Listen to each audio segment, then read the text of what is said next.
Welcome back, everybody. Today is not the day for me to talk loud because there, as you saw on our Instagram, is a newborn baby child in the other room at the studio here. So I've been told by Coach Pedersen that I emote too loudly and get too excited during this podcast. So welcome to the NPR version of today's baseball podcast. Christian Pedersen bringing you the soft, calming tones of Bodie DeSilva and Dave Ring. I almost introduced them in reverse. Unless you guys have switched jobs, Bodie is the one that works at Scorebook Live. Dave Ring works as GR Player Development. Happy opening day. I don't know if you guys can fully see, but Dave, maybe you can rotate a little bit. This is a Dave Ring San Diego jersey. Is this technically a Padres jersey, or is this a just a city jersey? This is this is Dave's City Connect. Got the ring on it. Gotta get a Friar patch on it somewhere. Yeah, I might have to wear it if it doesn't rain out on Saturday. Saturday game supposed to rain. I'm excited. Would that count as a marriage proposal if you handed your wife a jersey with a ring on it like that instead of the ring that you bought? I don't know. That's a good question. We'll put that on the poll. We've got all sorts of great things going on today. The Lions tournament is in. Are we at the halfway point? No, day four. Day four. Day four. Yeah, with the new point system and scheduling, they can only play that fourth game. There's no fifth championship game. So it is all over today then. Correct. It's the final countdown. So we've got that. We've got top 10, which will forever become a comedy segment now more than an actual update segment because it's going to be Watch Bodie talk about teams that have now suffered many losses or wins, and then Dave's going to rebuttal it. We've got Dave's dingers. We've got some game balls. Before we go any further, got to give another shout out to a coach reaching a milestone, Dave Gallegos. Boom. From East Lake. He is a 400 game winner now as a head coach. All 400 with the Titans? I have no idea. I didn't prep that much, but I believe so. He also has, I want to say, at least 2 or 3 CIF championships that we have been around for. I don't know over the long course of it. He's been involved in a couple others. All in all, he's one of the. He's got some hardware. He's got some hardware, but he's one of the better dudes. And I will share my most recent and enduring Dave Gallegos memory came in the East Lake versus Granite Hills championship. Was the D1 game like 2 years ago? The one that was at UCSD. I forget if that was I don't think that was the open game. It was like the coming out of COVID year. But Granite went at Poway. No, this one was at UCSD. So it wasn't the coming out of COVID year. It was the next year. East Lake Grossmont was the D1 game? It was East Lake Grossmont. Because Granite Lacoste was but Grossmont went up big, top one, scored 3 or 4 runs. And then as I'm crossing dugouts to go get photos from a different angle, you just hear Dave Gallegos go, "Oh, we got some guys." And then about 5 minutes later, it was tied 4-4. And it was, he's just that kind of guy that nothing phases him. So shout out to you, Coach. Thank you for also being a longtime supporter of the show. Yeah, East Lake 6-time champions as a whole. They've won 3 Open just since 2017. They won 2017, 19, 21 Open, 22 D1. So a lot of winning. Wow. And some of those also being my favorites just because they were the Casey Schmidt years. And those were some good teams. All right, so before we go anywhere else in the show, let's talk about the top 10s. The way that this works is Bodie DeSilva, who is the national guy. He's the head baseball ranker at SBLive Sports. You should check out everything that SBLive Sports does by visiting. I'm going to just go with scorebooklive.com right now until the website stuff gets figured out by petty billionaires squabbling over Sports Illustrated stuff. You can also just download the app. Do not follow Bodie on Twitter, but follow him on Instagram at SD Preps. But Bodie's going to give us the top 10 that he came up with over the weekend into Monday. He'll give us the top 10, and then Dave will give us his top 10 as he reaches the sort of rebuttal phase because he did his top 10 last night this morning. So, Bodie, let's start with you. Yeah, one of the good parts about baseball versus the other sports is there's so many non-league games against top 10 teams. Makes it good for head-to-head, also makes it bad for head-to-head because some of the head-to-heads cross out and you can't really rank someone ahead because it's just impossible that way. With that said, I moved Lacoste Canyon up to number 1 this week, but they had a busy week this week. They will be one of 3 San Diego teams going up to the Boris Classic next week. So gonna be a lot of action. Better have your pitching ready. La Costa was at number 1, Carlsbad at number 2 for me, Granite Hills at number 3, Cathedral Catholic number 4, St. Augustine 5, Torrey Pine 6, Patrick Henry 7, Rancho Bernardo 8, Eastlake 9, San Marcos 10, and then that next group I had Sage Creek, La Jolla Country Day, Madison, Santa Fe Christian, and University City. With that said, the teams that have performed the best so far this week: Torrey Pines undefeated in Lions, Cathedral Catholic undefeated in Lions. Let's see, Rancho Bernardo and Patrick Henry. So the point being, in the top division of Lions, Cathedral is playing Rancho Bernardo, Torrey's playing Patrick Henry. They're all unbeaten so far. So those are the top games if you want to get out and see something. Dave Ring from DR Player Development. Make sure you follow him on social. Dave, what do you got for your top 10 this week? I like that. That's nice, Bodie. That's nice. That's cute. LCC number 1, Patrick Henry. I'm going to move up to number 2 after just looking amazing. In my opinion, I think they're one of the strongest teams. And some transfers eligible come Monday, so they're going to be even better. And a lot of what I base my decisions on too are, record, but what I hear around the county. I get to talk to a lot of high school hitters. Cathedral is on a roll right now. They're up to, I think, almost 10 wins. So I'm going to put them at 3, Torrey 4, Carlsbad 5, Granite 6, Saint 7, Eastlake, San Marcos, and Sage Creek in the big time in my top 10. After a couple really big wins, they had a tough loss. Was it yesterday, you said, Bodie? We're talking about? Yes, it's Sage, and then the day before at Rancho Bernardo. But that one they fought back to. I was at that one. They're just really close games. But, but that's exactly like what Bodie was saying, though, of look who they are playing. Schedule's been loaded. Yeah, and like I said, maybe there's a couple losses, but Sage Creek is definitely showing the strength of their team, the way they can handle some of these really big programs here. Like Bodie said, I mean, you got to give a shout out to University City. Madison has won some really close games, and the guys over at Santa Fe Christian are getting hot. The chemistry is growing, so I think a lot of their young guys are starting to mix with some of their seniors, like Haferkamp and we'll talk about him a little later, as usual. What in your guys' opinion? Did we get through your top 10? Yes. Okay, so we will get to game balls and dingers in just a second. But what is your opinion? Like, how many games in does a baseball team need to be melded together in order to be like? Can you play your best ball last 5 games of the year? Like, do you even need to be? You talk about gelling now with a football team or something like that. You might say 3 or 4 weeks in, like, this team is running out of room already, but we're not even really at like a red line yet. No, I think with double elimination playoffs too, it gives you even a little more wiggle room. We saw the run that Sage went on last year. 7 road wins in 11 days, bring home that title there. I would probably say 8 to 10. I mean, I think there's been more movement than usual early on in these rankings. Maybe that's because the top teams are all playing each other, so it keeps shuffling. But I think at that point, you've gone through your rotation a couple times. You're figuring out, okay, how do we want to line up come league play with that coming up soon? You got those 3 games over a week. How do we want to match up where our pitchers are and figuring out what the consistency in that lineup is. So I would say 8 to 10. Yeah, most importantly, the hitters are getting to see pitches, as we always talk about. I mean, you play 3 games in 3 days. It kind of helps.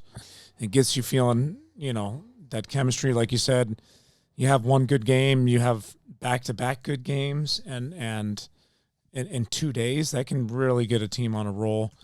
I think these Lions tournaments are fantastic for these local teams. They've actually seen some really good arms. There's a team from Oregon that came down. The best pitcher in the state through. I mean, I heard he was just throwing some chairs, but this is just a really big boost for a lot of these teams going into league play. And like you said, man, it's time to get rolling for some of these teams that are on the fringe and kind of win some of these non-league games too. So you can have a good record. That's a lot of what this is based on, right? Is having a good record long-term, and strength of schedule does play a little, but yeah, and I think the other thing to keep in mind is the playoffs are decided based on the CIF power ranking. So it's that chart. It's an easy way to go in and figure out, okay, we're going to have these teams in league. They're Division I. They have a winning percentage of between 50 and 75. Okay, when we beat them, it's going to be 48 points. If we lose to them, it's 42 points. Go about it that way. So they're not posted yet. I'm sure it'll be in the next week or so, and then be able to start tracking how it looks. I'm going to ask this of you, Bodie, but I'm not actually asking if this is a question that I'm asking that you can answer next week, because I know you're going through it right now with the assignments you have for Scorebook. But the CIF football side passed the competitive equity plan for their playoffs, meaning that for the next year and beyond, hypothetically, high school football playoffs here in San Diego will be all teams go into the season, play the season, then the brackets are figured out afterwards. So there is a fluidity and a mobility to, like this year, if Patrick Henry was a D2 team, they could be if they were, going into the season as a D2 team, they would not be limited as a D2 team. They could have the year that they're having to go up and play open. Or if, like Carlsbad, if they go into the season with all these expectations and then, the flu comes through and wipes out the team, and a bunch of injuries and grades, they could drop down and still the skeleton crew that's remaining could be competitive in the D3 play. It just allows for some of that kind of ebbing and flowing. I'm curious right now, would there be any teams based off of that top 10 that you're looking at that are D2 or below baseball teams that could go up hypothetically into open? I want to follow up next week on what the competitive equity might look wise, baseball format wise, because I feel like what you're saying, what both of you guys are saying, of there's 15 or 16 teams right now that you're like, hey, the right permutation, the right lineup, the right combo, they could get hot, they could be fun to watch. Yeah, I actually had been thinking that earlier this week, and I think to me it's probably closer to 11 or 12 in that open case, with Sage having moved up this year, so they're D1 eligible, open eligible.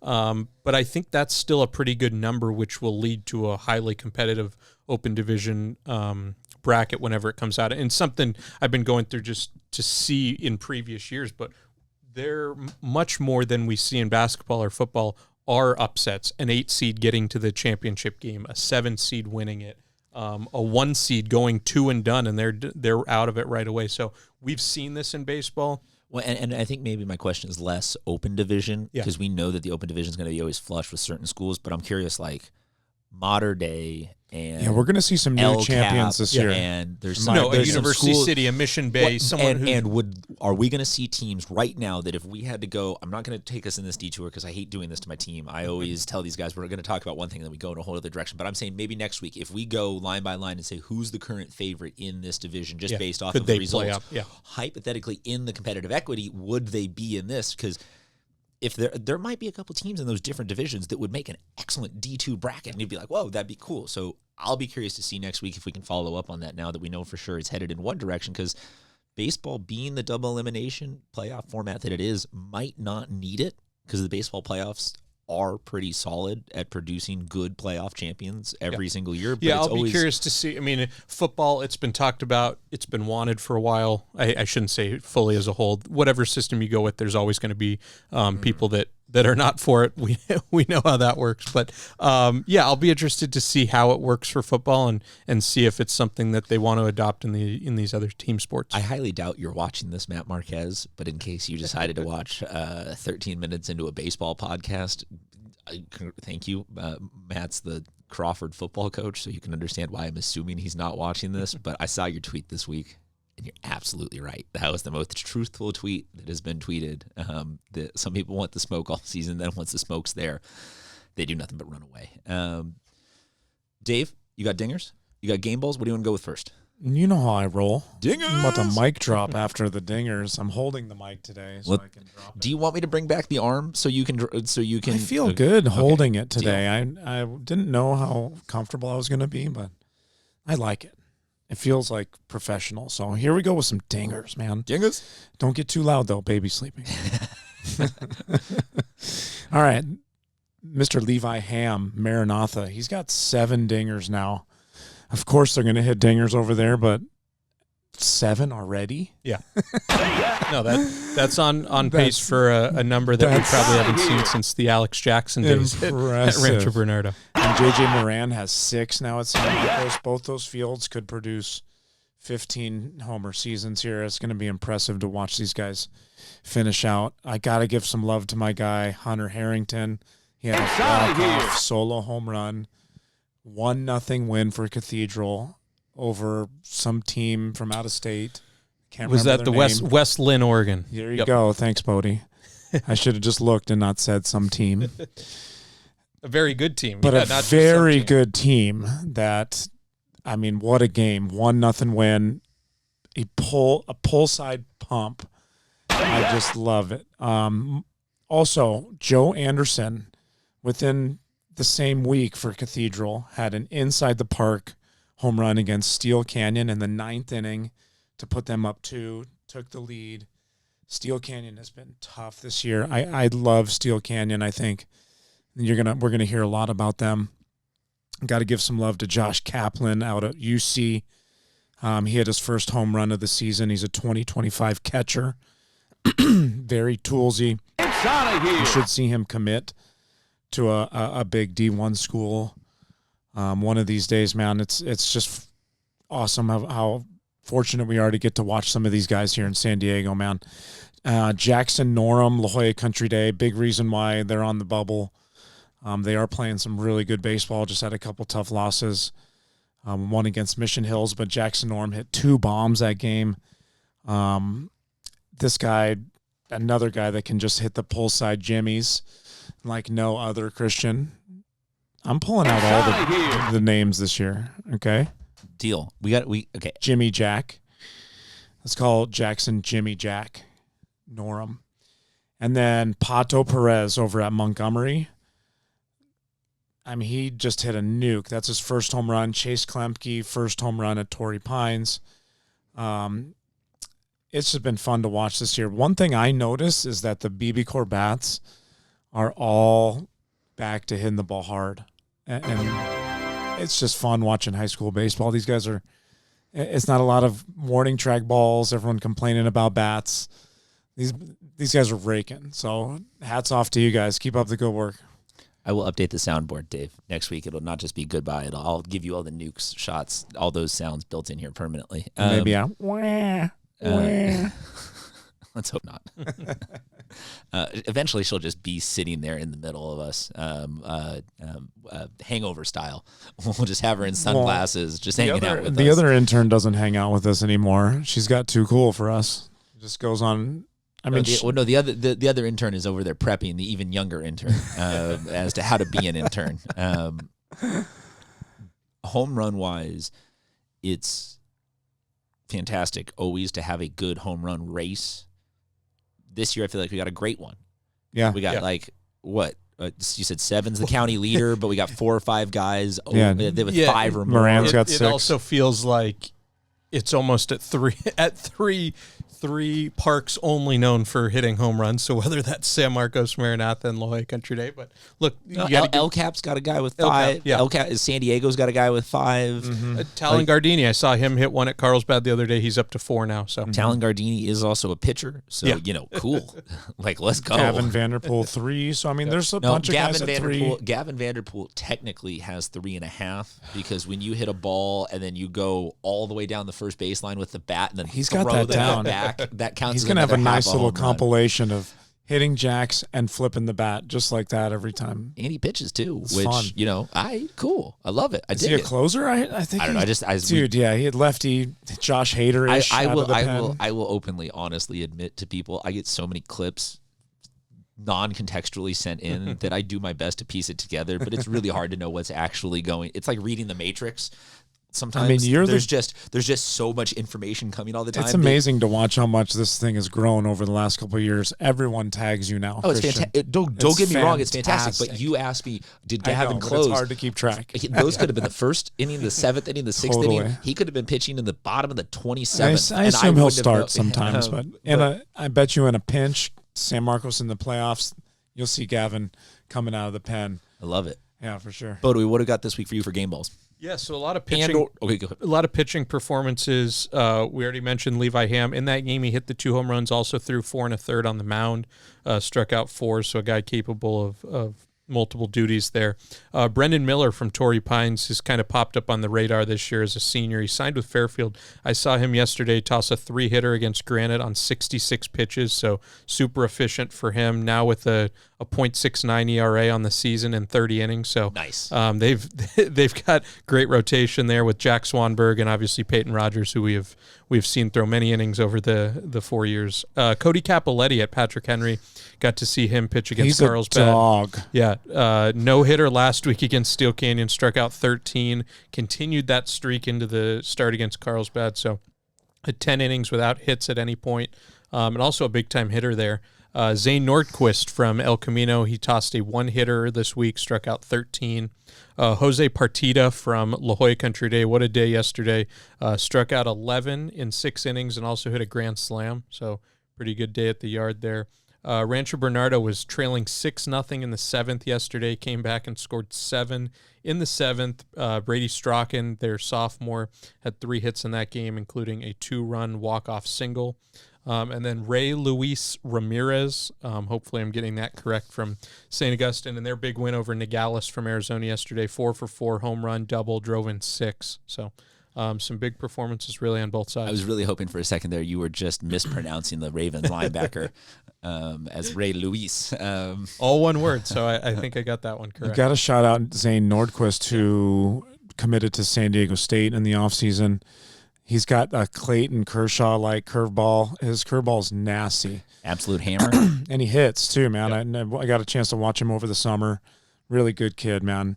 And like you said, Capoletti, man, this guy is a big reason why Patrick Henry has leadership. They beat Carlsbad 14-1. Did you mention that? A six inning one. That was the score, right? 14-1 early, and he's got to be as good of an uncommitted junior as in the county. So wouldn't expect him to be uncommitted for much longer, whether that's in the off season. But he clearly can do it on both sides. One of the biggest hitters in San Diego is Jack Hafferkamp. I mean, you go to a game and you watch him play, and there is a sea of scouts. It's pretty fun. Yeah, how about that line yesterday? Home run, triple, single, drove in 5, stole 2 bases. So I think checked every box there. So are we getting in on the Jack straight to the pros camp? Yeah, no minor leagues. No, okay. Well, no, I meant more like more college or pros, like kind of straight to the pro. Are you saying no minor leagues in general? You're saying he's gonna one of the most toolsy players you'll ever high come school across. To the majors. I don't know. It's been we'll put this on decades. We'll put this on the poll at SD Prep Insider on Twitter and Instagram. Is Jack Hafferkamp the rebirth of still alive Dave Winfield? I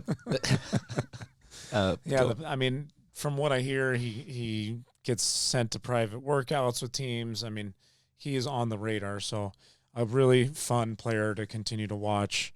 Spotlight him in the draft, even possibly coming up here. So, like you said, he's got 2 home runs now. I fully expect him to put up a big number. Jackson Noonan for Santa Fe Christian. He's a player that I'm very intrigued by moving forward. He's a junior this year, 3-for-4, double. As he continues to mature mentally, I think he's a big-time college player. And Connor Sawyer, 3 stolen bases against Steel Canyon in a 12-10 win. That might have been a big reason why they scored so many runs, in my opinion. I got to give some love to Grayson Kellerman. Saints are middle of the pack and top 10 for me. He's an outfielder. He had a triple that game. The same game that Ray Luis Ramirez? That's right. Hopefully had right. 6 RBIs. So I know Grayson contributed to some nice hitting there, scored some runs. They beat Nogales from Arizona 13-3. It has also got to be really cool to come out this time of year if you're from Arizona, playing in San Diego, get a week off of school. Like you said, Rancho Bernardo, I'm not completely sold on them yet, but they are a team that every year has good pitching. Yep. And their hitting, I'm hearing a lot about their hitting starting to roll. So, yeah, they looked good against Sage when I saw them this weekend. And their pitching, they brought back nearly 200 innings from last year. So whether or not it's the top names, obviously they've got Brady Dawkins headed to Cal State Fullerton. I wonder who they got on the mound today. But they've got so much experience that comes back, and I think that's worth a lot. And they're going to head up to the Boris Classic next week, take on Southern Section teams, 4 games in 4 days, just like this week. So those are tough for Carlsbad, La Costa, Rancho Bernardo doing that double duty, but you have to think it'll only help them down the road. So I'm going to take Cathedral in the matchup today because I just think they're too much. There's too much fire in that lineup right now with the walk-off wins and the inside the park home runs. Junior Edelman was the guy that you mentioned. I think he's at, Mount Miguel? And he's one of the guys that has 5. Yeah, Mount Miguel. He's got 19 RBIs this year. I got to give him a game ball. He's hitting really, really well right now. 19 hits. I mean, the dude or 23 hits, excuse me. The dude is on fire with a 371 batting average, so I wanted to give him a game ball. Shout out to you. Keep hitting well, buddy. That's my game ball list, man. Anything else we got going on this week? I know, like we said, it's the end of the Lions tournament, so make sure you check out SBLive Sports for all of the score updates and stuff like that. It feels like we're 2 weeks out from league play, something like that, give or take. I know everyone some have kind of shifted it and started early that way, but I would say for the most part, we're 2-ish weeks. The only give or other take 10 days plus or minus 5. That I'll mention there is the 30-day sit-out period ends on Sunday, so come next Monday, there's going to be some teams with some infusion of talent. Just a few names I've written down because these are guys that either didn't get a hardship waiver, didn't prove a change of residence. So Eastlake's going to have a couple. Noah Solano, that's a big name from Montgomery. He's transferred into Eastlake. He'll be eligible next week, along with Xander Iniguez from Otay Ranch. Granite Hills, as if they needed more pitching, they're going to get Luke Bailey in from Christian. He's a UC Santa Barbara commit, a junior, so that'll really help that rotation there. Raphael Dunn has gone from rival to rival, Cathedral to Saints. He's a UC San Diego commit. He'll be eligible next week. And then Patrick Henry's got 2 really good ones. Jaden Goldman transferred over from Santana, and Preston Conklin in from Ramona. So the Patrick Henry team that seems to really be on the rise is only going to get some more help. So they call him Raffy. He has got some of the most electric bat speed I've ever seen in person. It's pretty impressive. UCSD has got a very toolsy hitter coming in their program. Yeah, and that Saints lineup is just going to get even better. So right, and I wanted to correct my mistake. Darren Lopez was the one with 4 home runs for El Camino, and I just couldn't think of his name. But 19 RBIs for my guy. Man, have a year. Like, think about, you're not even halfway through the year, and you got 19 RBIs. You're sitting pretty. Yeah, Bodie, I think this is a big time of year, too. Think if you're already a hot team and then you get a transfer commit coming in, not just a transfer, but a transfer commit, we call them. Yeah, well, and I think especially for some of these teams that maybe had 3 pitchers that they felt good about, now you get a 4th, and you've got an elite arm to use as a reliever. Maybe you piggyback some game and you go 4-3. I mean, you have so many options for those teams, like a Patrick Henry, like a Granite Hills, that are now adding. Some of these teams have unreal benches. Yeah. Well, from what I've seen too, Cathedral's bench. Yeah, you can't just throw the same lineup out there. Let's put that on the poll. Interchanging the players. Let's put pretty often. Saints. Seriously, let's put this on the poll. Give me 4 options, best bench in San Diego, or give me at least 2 options. Cathedral to put it to the poll. Saints, for sure, and then I'm trying to think. For me, I would say Torrey's got a lot of young guys that I'd probably on the bench or are impact guys on most teams. Yeah, I'm trying to think. What's Eastlake have on the bench? I think Patrick Henry's going to have options now too. Right. With getting. What I see is some of these teams are, and you've noticed it with how many kids are transferring out of some of these schools. You just have some of these teams that have multiple shortstops. They have multiple catchers, guys that can rotate from. So I'm putting Torrey, Saints, Cathedral, or other. It's insane. Yeah, for me at least, Cathedral and I just know because based on their Patrick bench. Henry. Yeah, that Western League is definitely going to be very, very competitive. when you've got a D1 commit sitting the bench, it's like not sitting the bench, but It's being almost like almost some like Trinity League stuff. a role guy too. Yeah. It's almost like we've always been saying from day one that we're the best at baseball. And yet somehow It doesn't get any better than and this yet day. yeah, and It's yet, opening day, yeah, I boys. was going to say, and yet somehow probably all of these kids committing to college baseball is Verlaine's responsibility. But yeah, opening day. Anything else, guys? We get everything out? Go keep that Padres, one up. man. Jeez, let's have a year, boys. I'm surprised it took you that long to hear that joke, Bodie. You're not a very actively And engaged listener. I've gotten a lot of requests from local players that are like, anytime you want me to come to the studio, DR, anytime. Well, let's do this.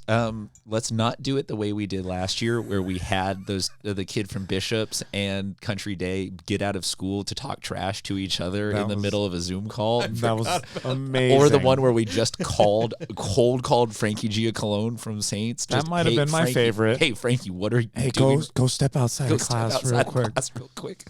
That was so fun. But yes, I am down to start coordinating some opportunities to get some players in here now that we have the I baby mean, has been you're a born. big dude. When people, years past, no one's asked me to be on the show. Now people are asking me. You're in the big time now.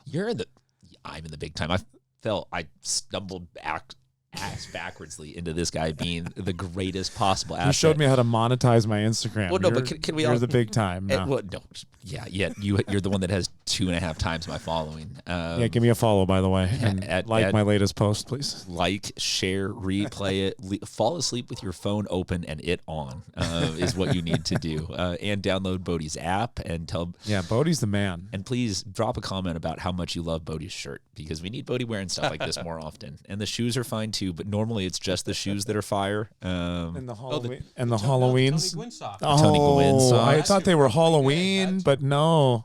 Bodie seems like a festive person to you who's celebrating Halloween. Not I might have to do a boomerang of Bodie's shoes and socks here. always. Well, while we get that boomerang done, we will say adios, everybody, and we appreciate you guys checking in for another episode of San Diego Prep Insider.